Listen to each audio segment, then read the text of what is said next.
शुभम सावंत याच गावचा सुपुत्र 74 किलो वजन गटामध्ये ज्यांनी दैदिप्यमान कामगिरी केली महाराष्ट्र केसरी कुस्ती स्पर्धेला वाघोलीला 18 ते 22 मार्चला रामकृष्णांना सातोपाटी यांनी वाघोलीला महाराष्ट्र केसरी घेतली होती। 74 किलो वजन गटामध्ये या सोलापूर जिल्ह्याचं प्रतिनिधित्व केलं, पदक मिळवलं 74 किलो वजन गटामध्ये।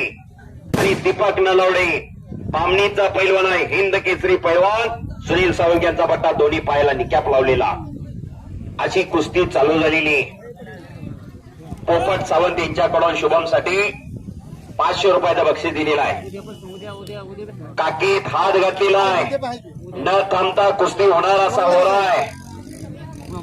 शुभम सावंत आणि दीपक नलवडे अशी कुस्ती, तगडी कुस्ती या मैदानामध्ये शेवटची कुस्ती चालू झालेली। महादेव जमदाडे, मोबाईल कांतीलाल बोरके, सागर बोरवेल्स तर्फे दादर वस्तादांना 1000 रुपये। हा फोन पे वरती वस्तादांच्या जमा होती। कुस्ती चालू झाली, हजारो प्रेक्षकांचं लक्ष कुस्तीकडे लागलेलं आहे। कुस्तीला सुरुवात झालेली 2026 ची जानुबाई देवीची यात्रा संपन्न होत असताना या जानुबाई देवीच्या पदस्पर्शाने पावन झालेल्या या भूमीमध्ये आज मल्लयुद्ध झळकतंय।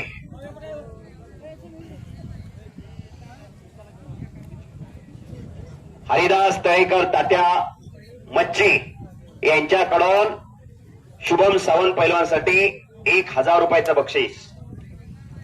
खाली बसतो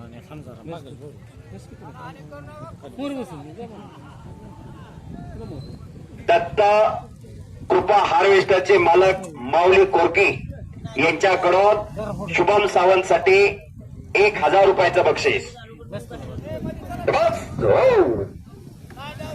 दरम्यान कुस्ती कडाला गेलेली।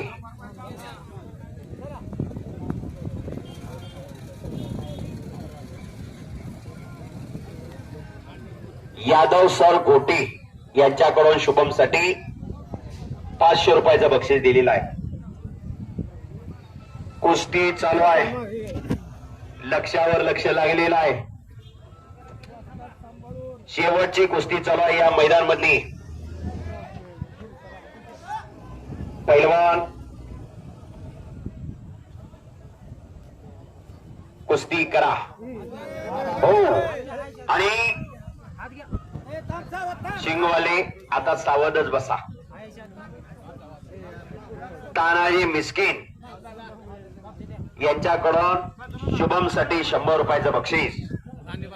सौरभ मिस्किनचे पिताश्री 100 रुपयाचं बक्षीस दिलेलं आहे। तू तरी वाजवा वाजवा घे कुस्ती करा पैलवान। पुन्हा समोरासमोर कुस्तीला सुरुवात झालेली। अतिशय खट्ट कुस्ती, कसे कुस्ती जोडीत जोड आणि तोडीत तोड अशी कुस्ती चालू आहे। शुभम सावंत बापू सावंत यांच्यावरून शुभमसाठी 500 रुपयाचं बक्षीस झालेलं आहे आणि कब्जा घेतलेला आहे शुभमने। दीपकचा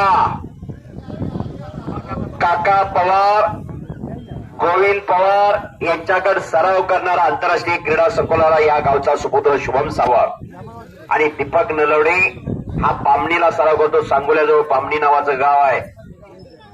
हिंद केसरी आणि डीवायएसपी सुनील साळुंके यांचा पट्टा आहे।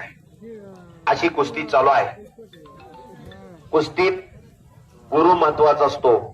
पैलवान विजयी झाला आपल्या वस्ताचं गुरुचं नाव घेत असतोय, कारण गुरु प्रत्येक क्षेत्रात असतात, पण कुस्तीतला गुरु हा फार महत्वाचा असतोय। गुरु शिवाय विद्या कुस्तीत सजासजी अवगत होत नाही। 4-6 महिन्यात, वर्षा 2 वर्षात पैलवान होत नाही, 10-10 वर्ष घासावी लागतात। सगळा मस्तीचा खुराक खावा लागतो। पैलवानाचं कष्ट, आई वडिलांची पुण्य, वस्तादाचं योगदान, तवा पैलवान घडतो। एका वर्गात 50-60 विद्यार्थी असतात, एखादाच कलेक्टर होतो, एखादा IPS होतो।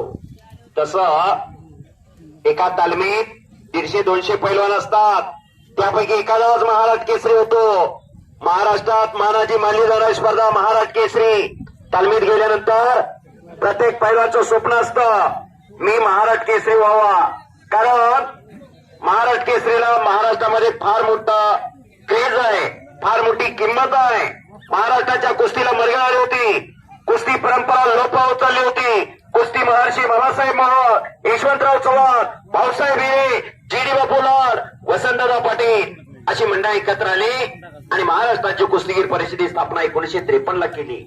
1953 ते 1960 कुस्ती महोत्सव भरायचा.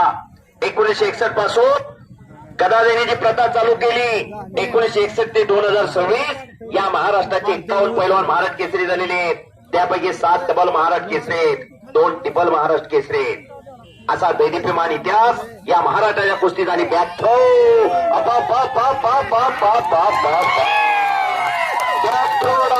शुभम सावंत विजयी. दत्तगोपाळ हार्वेस्टरचे मालक माऊली कोटके यांच्याकडून 1000 रुपये बक्षीस शुभम सडे. हलगीवाले सभा गावचा सुपुत्र विजय झालेला आहे, त्याला बक्षीस होऊ द्या.